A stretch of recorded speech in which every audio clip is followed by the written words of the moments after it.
تو اچھی بات پہنچانی چاہیے اور بری بات سے روکنے کی، منع کرنے کی کوشش اچھے طریقے سے کرتے رہنا چاہیے۔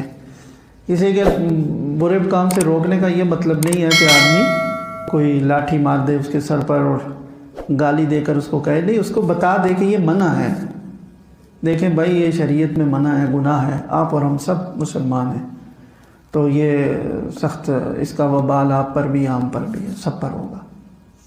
اس طرح سے بات پہنچا دی جائے اچھے طریقے سے، تو آدمی بری ذمہ ہو جائے گا۔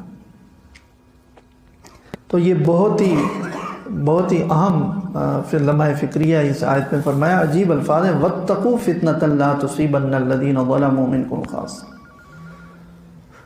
اس وبال سے ڈرتے رہو جو تم میں سے خاص طور پر جرم اور گناہ کرنے والوں کو ہی نہیں پہنچے گا، تم کو بھی پہنچے گا۔ وہ وبال یہی ہے کہ جب تم دوسروں کو برائی کرتے دیکھو تو تم اسے برداشت کر لو اور اس سے لا تعلق سے ہو جاؤ۔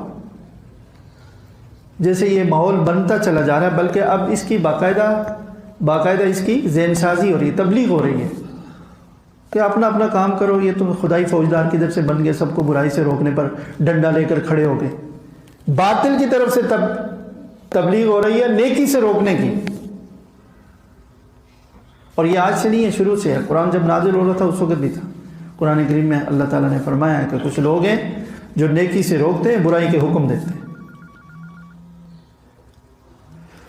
اللہ تعالیٰ ہم سب کی حفاظت فرمائے اور ہم ضعیف، مسکین، کمزور لوگوں کو ہر طرح کے وبال سے، عذاب سے بچائے، اور ہمیں جو ہمت دے، کوشش دے، جو ہمارے بس میں ہے وہ ہم کر سکیں۔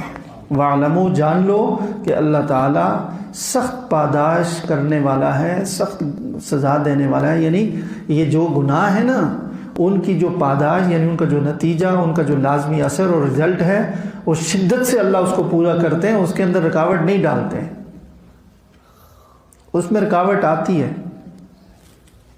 اس میں، لیکن عام قانون یہ ہے کہ اس کے اندر رکاوٹ نہیں ڈالتے، شدت سے اس کی پاداش، یعنی جو بھی وبال ہوگا، جو بھی مصیبت ہوگی دنیا کا آخرت کا، وہ پیدا ہو کر رہے گا، اور اللہ تعالیٰ پوری شدت سے اس کو پیدا ہونے دیتے ہیں۔ اس کو اگر روکنا ہے تو اس کا ایک ہی راستہ ہے، توبہ۔